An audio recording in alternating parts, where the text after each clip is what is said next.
bonjour à tous, buenos días a todos. Je vais parler en français grâce au soutien de Julien qui travaille au Mexique et qui parle français, puisque le français, c'est plus facile pour moi de parler dans ma langue maternelle.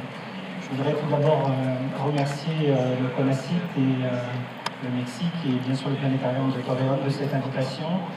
Je suis très heureux d'être parmi vous et ce festival est organisé de façon exceptionnelle, très professionnelle, et c'est un grand plaisir de participer à ces journées de travail avec vous. Nous, à Toulouse, nous essayons de développer nos relations internationales et nous sommes très heureux de pouvoir vous rencontrer. Je peux parler un peu l'espagnol et discuter avec vous si vous le souhaitez. Je peux parler anglais aussi et bien sûr, si vous parlez français, je serai heureux d'échanger avec vous sur nos projets, sur nos programmes, sur notre planétarium. Et je vais donc vous présenter aujourd'hui la Cité de l'Espace, c'est notre centre. Et ensuite, je vous présenterai un spectacle pédagogique que nous avons développé pour les scolaires. Voici donc une vue générale de notre centre. Alors, où sommes-nous? Nous sommes ici donc dans le sud de Toulouse, dans le sud de la France, dans le sud-ouest. Nous sommes tout près des Pyrénées, donc la chaîne montagneuse des Pyrénées qui nous sépare de l'Espagne. Et nous sommes à 2 heures de route de Bordeaux, qui est à l'ouest, et nous sommes à 1h30 de route de la mer Méditerranée.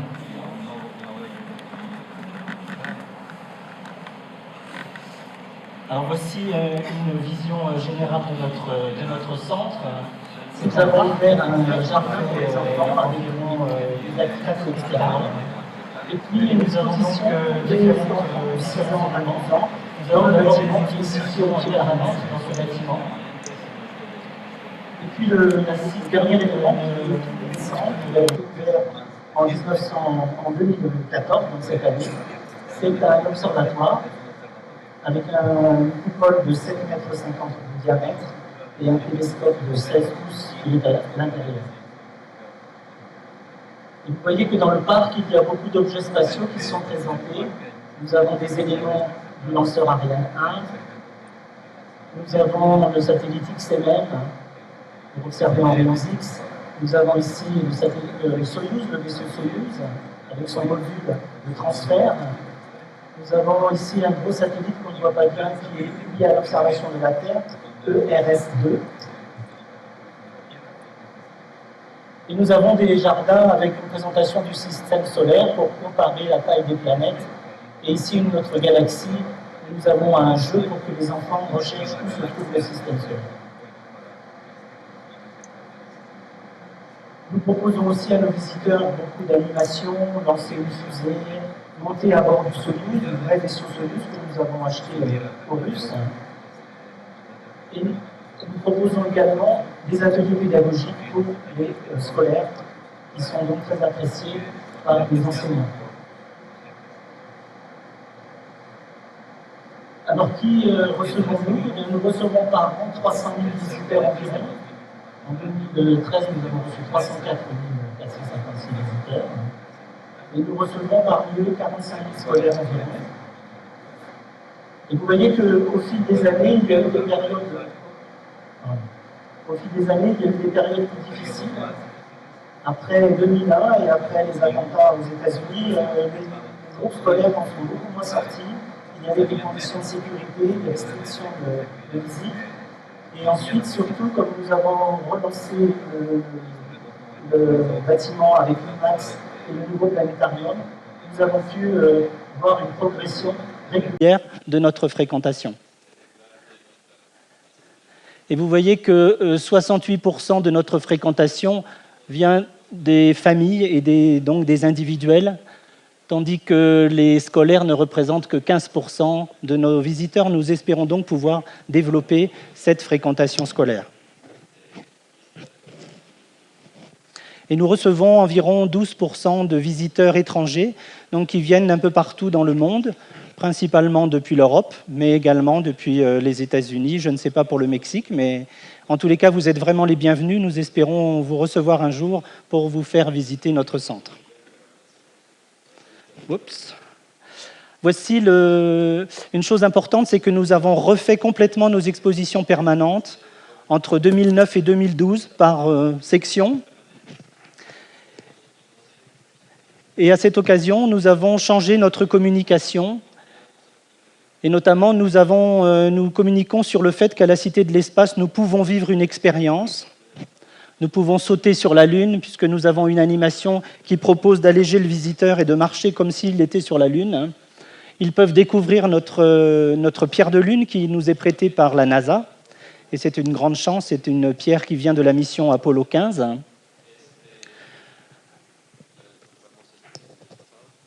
Nous avons aussi le fait que nous pouvons embarquer dans des vaisseaux, par exemple ici embarquer sur le vaisseau Soyouz, qui est un réel vaisseau, ou voyager dans l'espace avec le planétarium ou avec la salle IMAX en relief.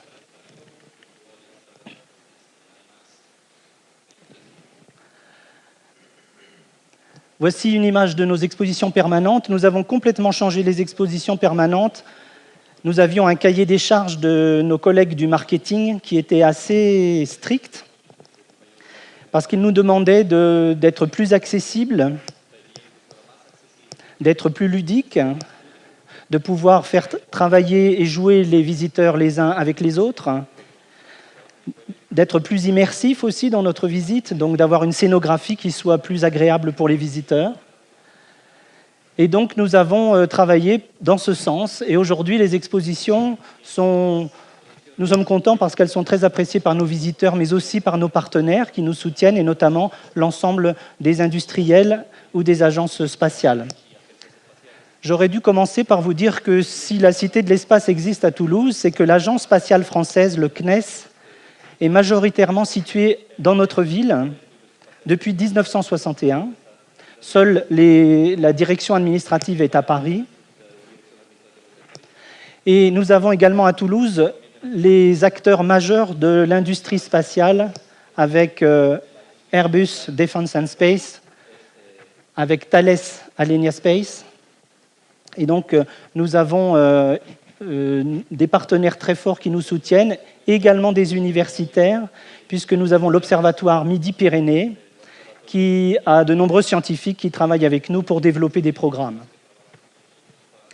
Et ils sont très contents d'avoir la Cité de l'Espace à côté de chez eux, car ils peuvent l'utiliser comme une vitrine de leurs activités ou de leur travail de recherche. Comme vous pourrez le voir un peu plus loin, puisque je vais vous montrer ce que nous avons fait pour le public au moment de l'atterrissage du lander Philae sur la comète Churyumov-Gerasimenko le 12 novembre dernier. Je vous propose de découvrir une petite visite de nos expositions permanentes. Elles sont découpées en 4 grands thèmes. Le premier thème, c'est partir dans l'espace. Comment faire pour aller dans l'espace? C'est donc faire sa mission spatiale. Et ensuite, les 3 missions suivantes qui sont proposées, ce sont les applications pour expliquer aux visiteurs à quoi ça sert l'espace, ce qui est le plus important. Car aujourd'hui, nous dépendons beaucoup des activités spatiales dans notre vie de tous les jours. Donc il y a un parcours qui parle de l'observation de la Terre et des applications pour les citoyens. Un deuxième parcours pour l'exploration du système solaire, car depuis qu'il y a des sondes spatiales, nous connaissons bien mieux les planètes du système solaire. Et la dernière mission, c'est celle qui nous propose d'observer l'univers depuis l'espace en complémentarité des observatoires au sol. Et nous avons un espace complémentaire qui est sur la météorologie, parce que nous avons aussi à Toulouse ce qui s'appelle Météo France, qui est l'organe de prévision météorologique pour l'ensemble de la France et pour le gouvernement français. Et donc nous avons des ingénieurs de Météo France qui travaillent avec nous et qui présentent tous les jours au public leurs activités. Voilà, si je peux avoir la vidéo, la première vidéo, s'il vous plaît. Ah, la première vidéo, por favor.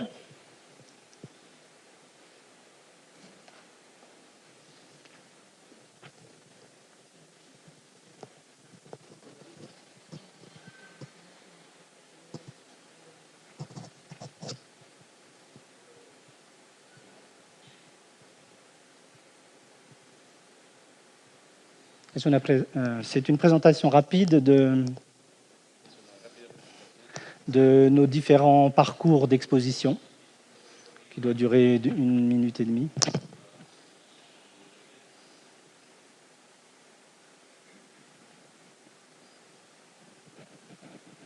Alors, nous avons la chance de travailler avec des enseignants qui sont détachés à mi-temps à la Cité de l'Espace, ce qui fait que pour les produits pédagogiques, les éléments pédagogiques dont je vais vous parler, nous avons la chance de pouvoir travailler avec des professeurs qui nous permettent de nous indiquer quelles sont les attentes des enseignants et de leurs élèves.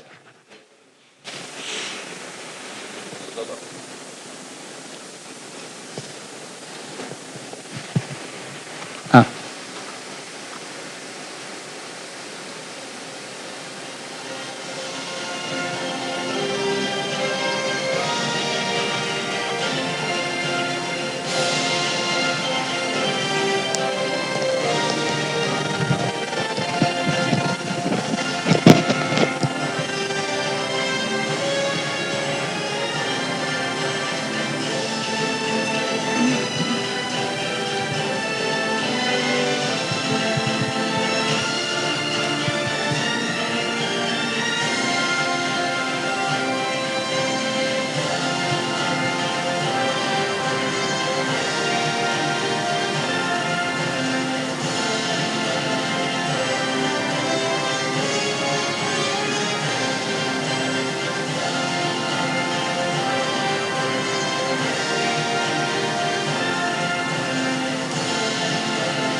Donc, je vais vous dire quelques mots sur nos expositions temporaires. Depuis début 2014, nous avons une exposition temporaire qui s'appelle Exploration extrême, où nous présentons dans un décor immersif à la fois l'exploration martienne avec une réplique à l'échelle 1 du rover Curiosity, parce que nous avons la chance d'avoir à Toulouse le PI, donc le responsable scientifique de la caméra laser, qui donc fait l'étude des minéraux des roches sur Mars sur le rover Curiosity.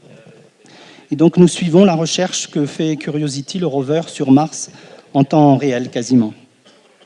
Et en même temps, nous avons ouvert une section qui montre, qui parle des comètes et donc de la mission Rosetta de l'Agence spatiale européenne, avec un décor du sol de la comète et à l'échelle 1, une réplique de l'atterrisseur, du lander, donc, qui s'appelle Philae, et dont l'équipe scientifique est pilotée, est basée à Toulouse, et donc est située au CNES, à l'Agence spatiale française.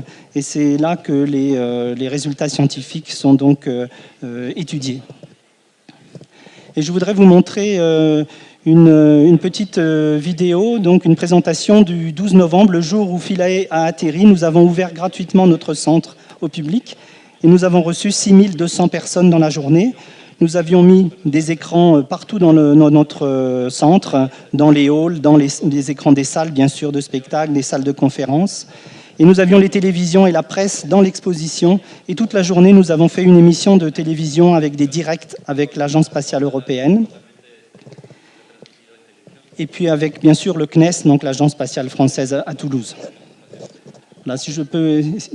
La vidéo 2, por favor.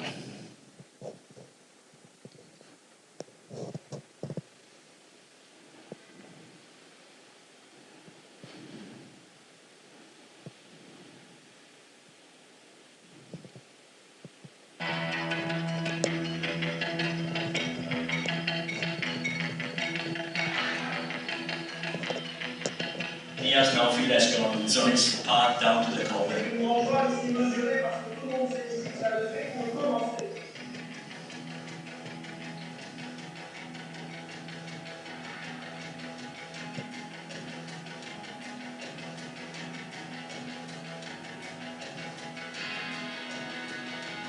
C'est vraiment dans l'idée de la cité d'être très attentif à l'actualité, et notamment quand cette actualité est aussi rare.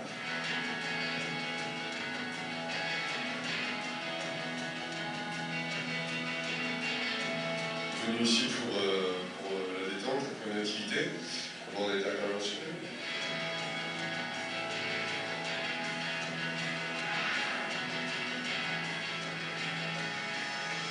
C'est important de pouvoir suivre ça en direct de nos voix, de nos vies, grâce à vous tous, grâce à tous les gens qui sont présents, de pouvoir partager ces moments-là.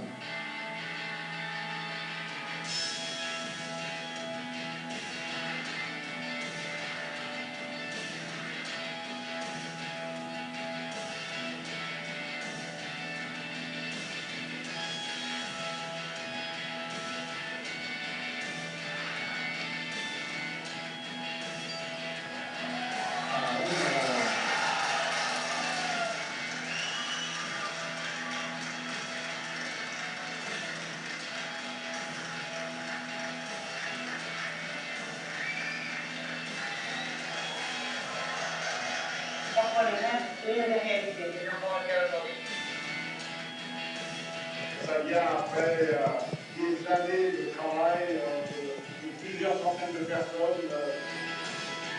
Beaucoup d'émotions, beaucoup de joie. En plus, c'est mon anniversaire, alors je m'en souviendrai. Le dernier bel événement que j'ai vu comme ça, c'était l'atterrissage de l'homme sur le soleil.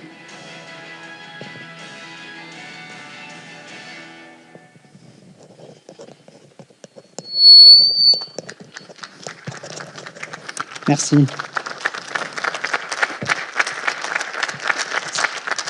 C'est intéressant de voir qu'un tel événement fait par l'Agence spatiale européenne, pour beaucoup de gens, c'était pour eux la NASA. La NASA a reçu beaucoup de messages de félicitations après cet atterrissage et a dû répondre « Non, non, ce n'est pas nous, merci, c'est l'Agence spatiale européenne.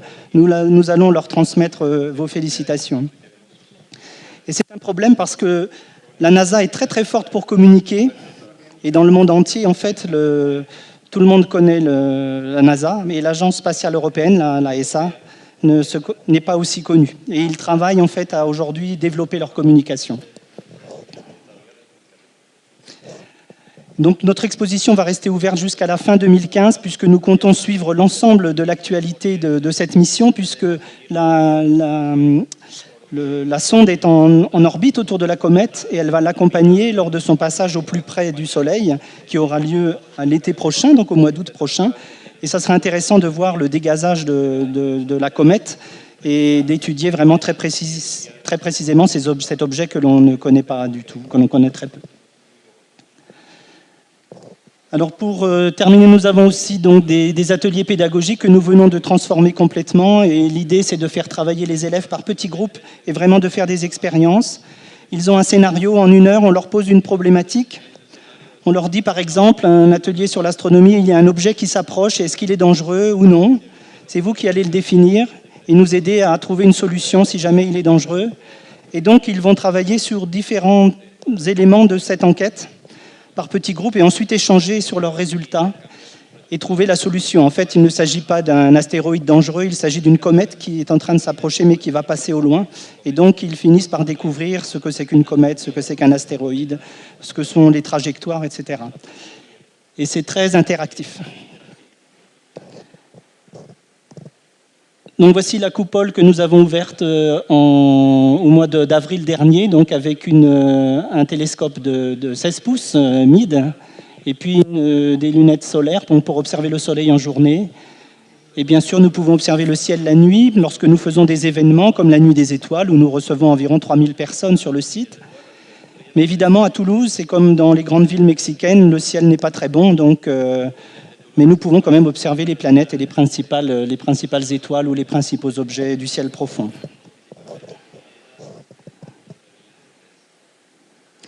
Alors les planétariums, donc je vous l'ai dit, nous avons la chance d'avoir 2 planétariums. Ceci est le grand planétarium qui a ouvert en 2005. Il a donc un 20 mètres de diamètre. Nous avons 280 sièges et nous sommes inclinés à 10 degrés, le dôme comme la salle. Et nous avons donc le système Evans & Sutherland, donc Digistar 3. Nous espérons en 2015 renouveler les équipements, car aujourd'hui notre système de projection, ce sont des projecteurs Barco tritubes et qui ne se fabriquent plus. Donc nous avons un problème de maintenance. Donc nous avons des tubes de rechange, mais dans un an, nous pensons que nous allons risquer de tomber en panne. Donc il est vraiment urgent de transformer notre système de projection. Et pour moi, c'est l'occasion d'améliorer aussi le système software, donc le logiciel. Et vous connaissez le système d'Evans et Sutherland, les autres systèmes sont très performants également. Mais quand on connaît le Digistar 3 et que l'on a vu les présentations du Digistar 5, on souhaite vraiment pouvoir passer à l'étape supérieure. Donc nous aurons la réponse de la ville début 2015 et j'espère qu'elle sera positive. Voici le premier planétarium qui fait 15 mètres de diamètre et qui a 133 places. Et donc, je vous le disais, dès l'ouverture de la Cité de l'Espace, avec 300 000 visiteurs par an, il était complet à midi et les gens étaient très mécontents parce qu'ils ne pouvaient pas venir au planétarium. Nous faisions 9 séances par jour. Mais j'ai toujours insisté pour faire des vraies séances, avec notamment du ciel du soir à la fin du spectacle enregistré. Parce que les gens, pour moi, au planétarium, c'est pour découvrir le ciel et on ne peut pas faire juste du film et du cinéma. Donc j'ai tenu bon, le directeur général a accepté et nous avons finalement trouvé une autre solution qui était de créer un autre planétarium. Évidemment, ça nous demandait de l'argent. Nous avons eu de la chance de pouvoir le faire en 2005. Mais nous utilisons toujours ce planétarium pour faire des spectacles pour les enfants ou certaines animations particulières. Et nous n'utilisons plus le Digistar 2 qui est au centre, nous utilisons le dôme vidéo qui a été installé et qui est un système RSA Vidéodôme.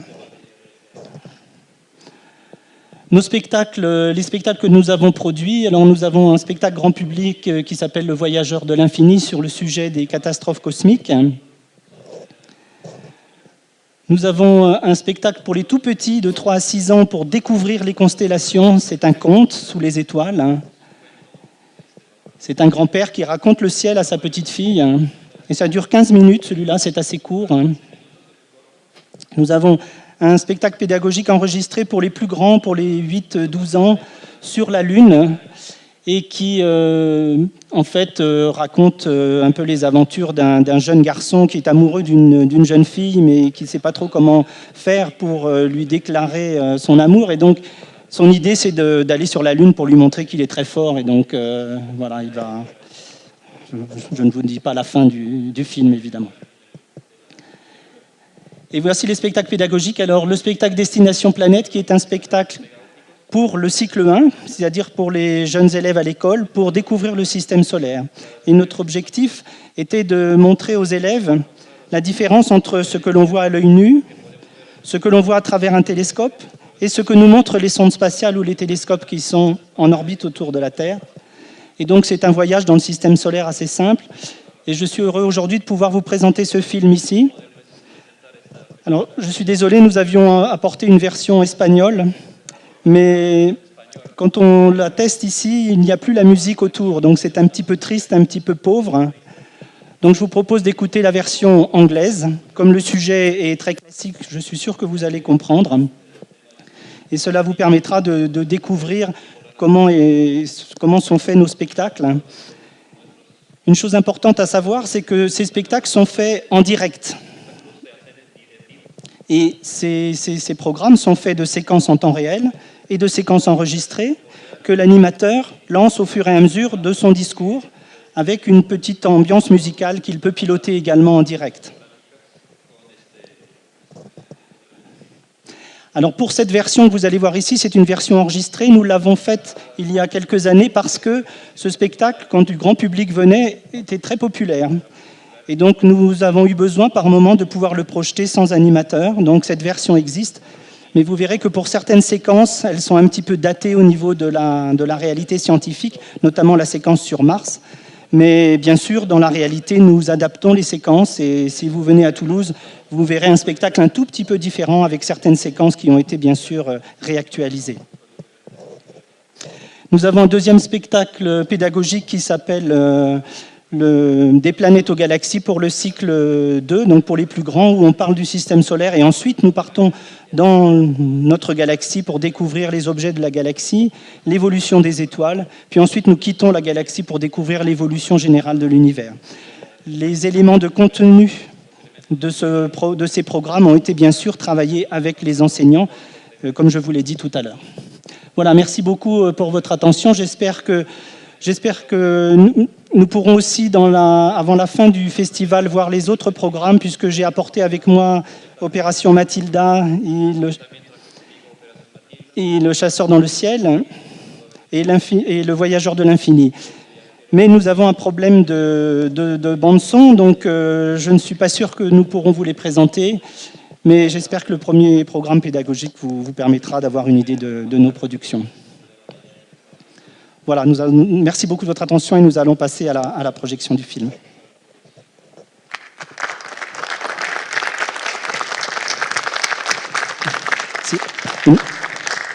Je voudrais dire une dernière chose, je voudrais remercier Evans et Sutherland de nous avoir aidés à mettre en forme le programme que vous allez voir aujourd'hui, car s'ils n'étaient pas là, malheureusement, je n'aurais rien eu à vous montrer ce matin.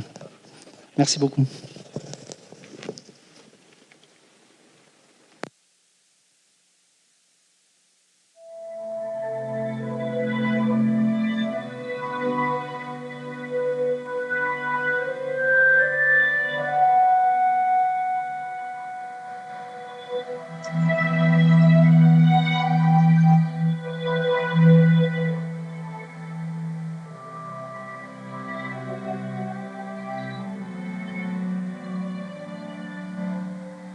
We are approaching a telescope, which we have set up in the countryside, far from the lights of the towns, which interfere when attempting to see the stars and the planets.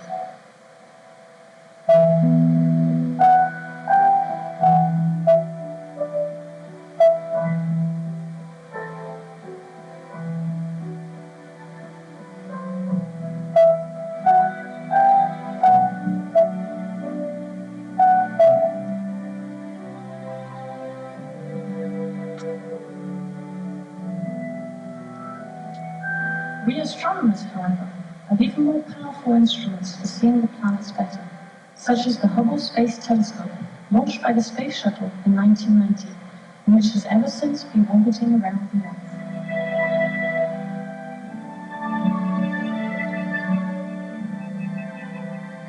But to see the planets even better, we must send unmanned space probes. These automatic machines travel 20 times faster than a rifle bullet and can observe the planets close up, whereas the Space Telescope just remains on an orbit around the Earth.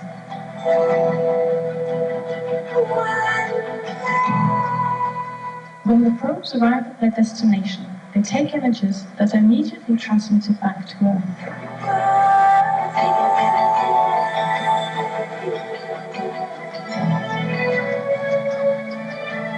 But what actually is the solar system?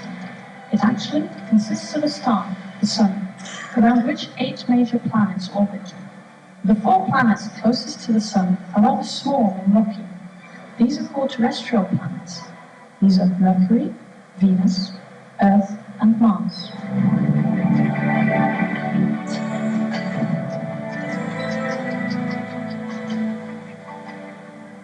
Much farther away from the Sun, we find 4 giant gaseous planets, mainly made up of clouds.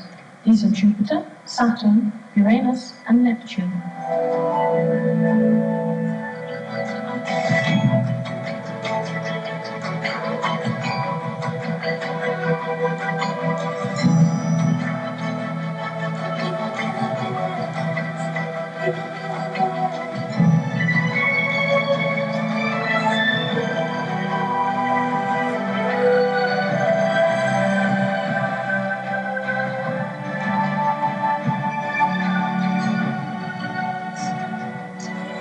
We are now going to start our night's observation.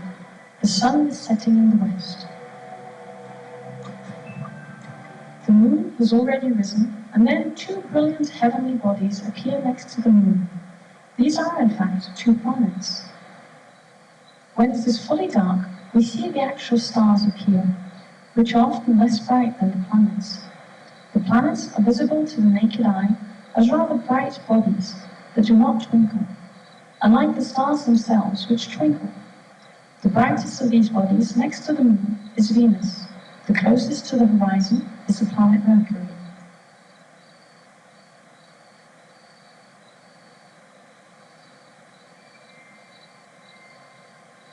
Your telescope is aiming at Mercury. How does Mercury appear in an astronomical telescope?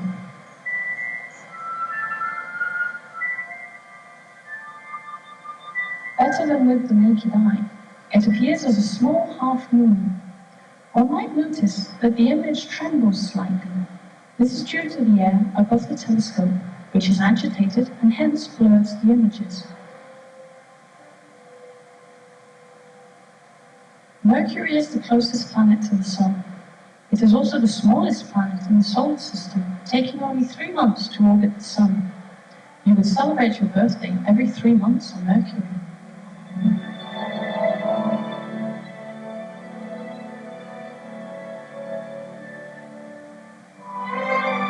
Space probes have visited Mercury. As it is very close to the Sun, Mercury is burning hot on the day side, 400 degrees Celsius, and icy cold on the night side, minus 180 degrees Celsius.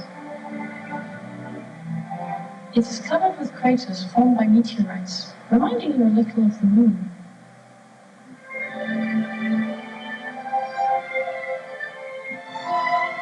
Mercury is closest to the Sun. You will find it therefore in the same area as the Sun. Just beside the Moon, you notice Venus, which was once known as the evening star. In fact, it is not a star, but a planet. After the Sun and the Moon, Venus is the brightest body in the sky. Let's look at Venus through your telescope. The vision is already better. It appears larger than Mercury because it is larger, but also because it is often closer to us. However, no details can be seen on it.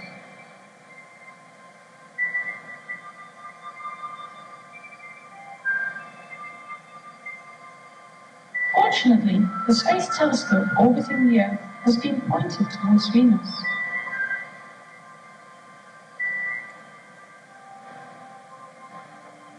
The image is clearer than with ground-based telescopes. Venus seems to be covered in clouds.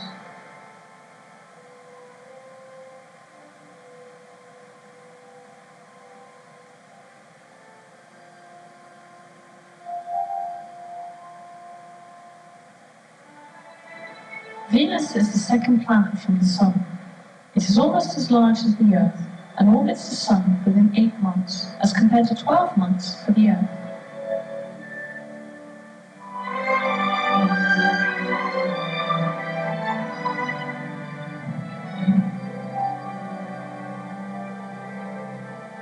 Space probes have revealed that Venus is actually covered in clouds all the time, so you can never see its surface.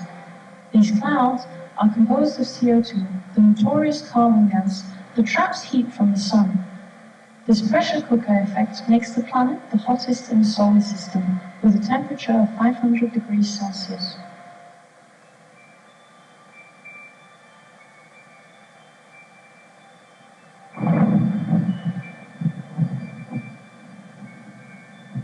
Soviet probes landed on Venus to show us its surface.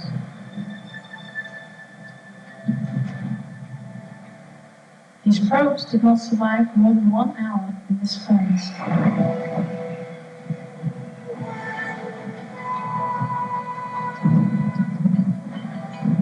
But the real furnace of the solar system is the Sun.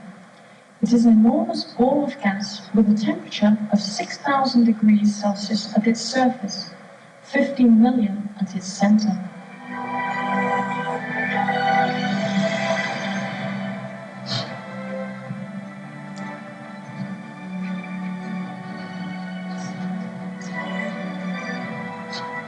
We have seen Mercury and Venus and have talked about the Sun. Now we are going to take a better look at the body closest to the Earth, the Moon. You will see that the Moon looks very spectacular in the telescope. Dark patches can be seen, which are in fact made up of frozen lava. Let's enlarge the image. We also see craters formed by meteorites, just like on Mercury.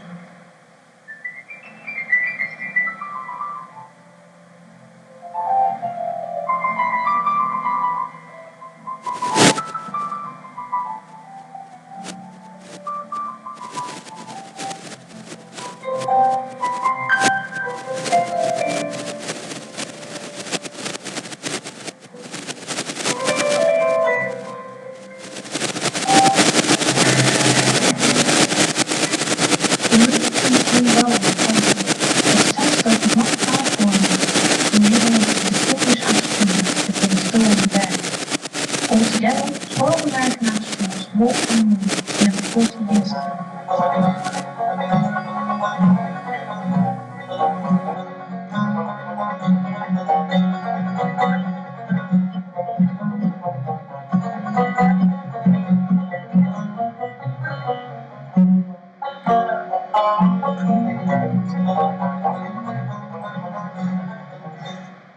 If you look at the Moon, one night it will be here, but the following night, at the same time, you will find it a little farther away.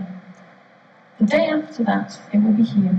The Moon moves in the sky and also changes from a crescent to a half moon.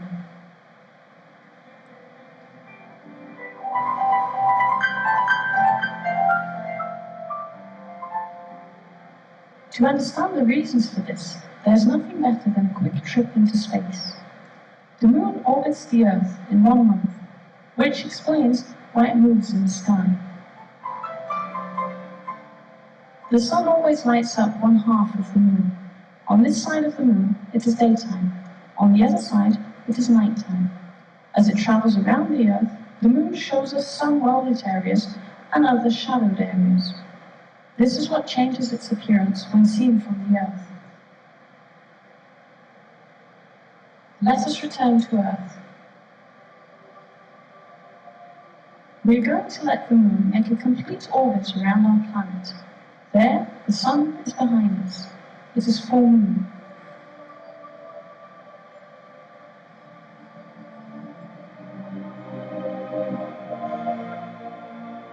This is the new Moon. It is in the same direction as the Sun. It is invisible from the Earth because it is facing us with its night side.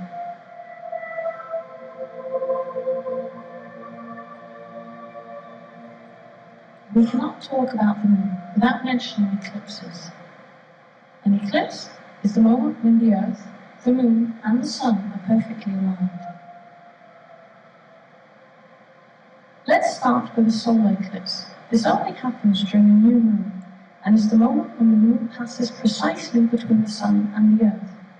The Moon's shadow reaches the Earth, and an eclipse of the Sun occurs.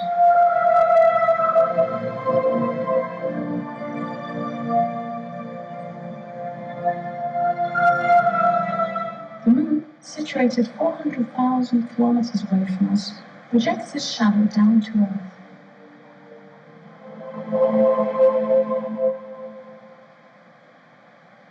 All those located in the Moon's shadow will, for a few minutes, no longer see the Sun. From the ground, this is a solar eclipse. Here, the eclipse has already begun, and we see the new Moon gradually gaining on the solar disk. Then, shortly, it is completely covered.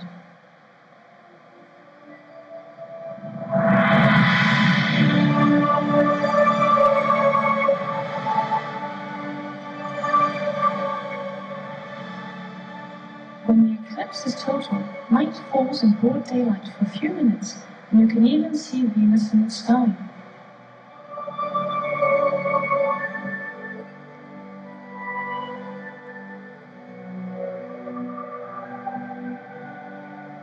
Then the Moon continues on its orbit around the Earth, and day returns immediately.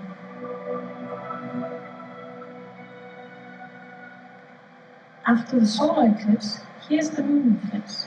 This only occurs at full moon. Follow the moon carefully on its orbit, and you will see it hidden in the Earth's shadow.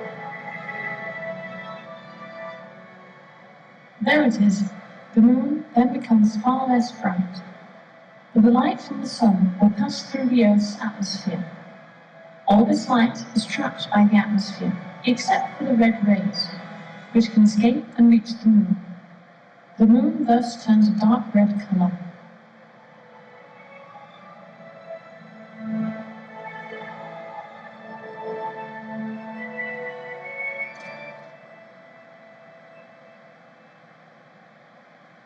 Seen from the Earth, we spot the moon gradually shifting into the shadow of our planet, to sometimes re-emerge 2 hours later.